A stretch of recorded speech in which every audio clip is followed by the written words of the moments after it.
Hello everyone, বেকনরে জুজু সবাইকে নমস্কার। আশা করি আপনারা সবাই ভালো আছেন আর আমরাও অনেক ভালো আছি। আজকে আমি আপনাদের সাথে শেয়ার করব আমাদের ট্রেডিশনাল স্টাইলে মুরগির মাংসের ভর্তা। মুরগির মাংসের ভর্তাটি কিভাবে করেছিলাম তা দেখতে হলে পুরো ভিডিওটি আমার সাথেই থাকতে হবে। মুরগির মাংসের ভর্তাটি তৈরি করার জন্য যা যা প্রয়োজন সবকিছু আমি এখানে নিয়ে নিয়েছি। আর আপনাদেরকে আগে বলে রাখা ভালো, এই মুরগির মাংসের ভর্তাটি করার জন্য কিন্তু এখানে শীতল বা নাপ্পি দেওয়া হয় নাই এবং কোনো প্যাকেটের মশলা ব্যবহার করা হয় নাই। মুরগির মাংসের ভর্তাটি করার জন্য কি কি প্রয়োজন হবে তা আপনাদের সাথে শেয়ার করি। ভর্তাটি করার জন্য এখানে ব্রয়লার মুরগির মাংস নেওয়া হয়েছে এবং পরিমাণ মতো রসুন, কাঁচামরিচ, আদা, পেঁয়াজ আর ধনে পাতা আর সাথে লেবু আর টক পাতা নেওয়া হয়েছে। আমার কাছে টক পাতা আর লেবু দোনোটাই ছিল, তাই আমি দোনোটাই এখানে ব্যবহার করব।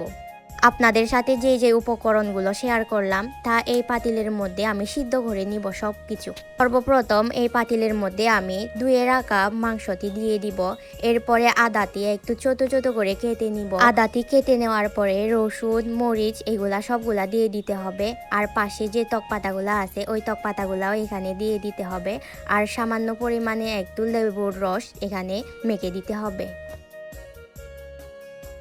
লেবুর রসটা এখানে দেওয়ার পরে পরিমাণ মতো হলুদ, লবণ আর সামান্য পরিমাণে তেল দিয়ে দিতে হবে।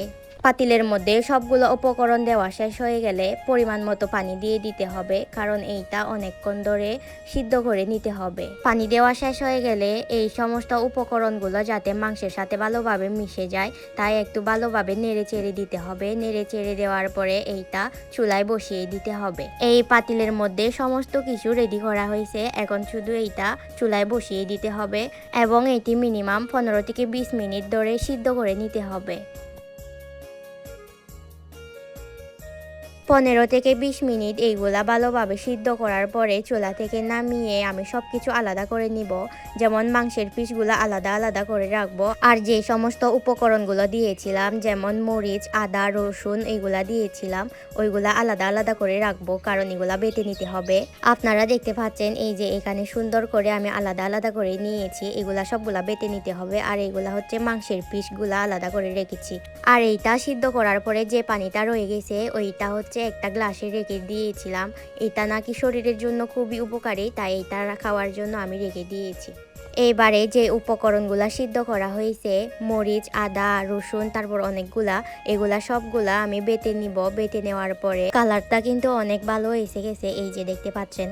এইবার সর্বশেষ যে কাজটি করতে হবে, এই মাংসের পিসগুলোকে ছোট করে নিতে হবে। এখান থেকেও আরো বেশি ছোট, আমি ঠিক যেভাবে করতেছি ঠিক সেইভাবে মাংসের পিসগুলোকে ছোট করার পর এইটা ফাইনাল লুক। এখন এই সমস্ত কিছু একটা বড় বাটিতে নিয়ে আমি সবগুলা একসাথে মিক্স করে নিব। মিক্স করার আগে মাংসগুলা বড় পাত্রে রেখে দিলাম, তারপর দিয়ে দিলাম মরিচ। এখন দিয়ে দিতে হবে আপনি যতটা টক পছন্দ করবেন ঠিক আপনার পরিমাণ মতো এখানে টক দিয়ে দিতে হবে এখান থেকে। আর আমি আমার মতো করে টক দিয়ে দিলাম। লেবুর রসটি দেওয়ার পরে আপনার পরিমাণ মতো এখানে লবণ দিয়ে দিতে হবে।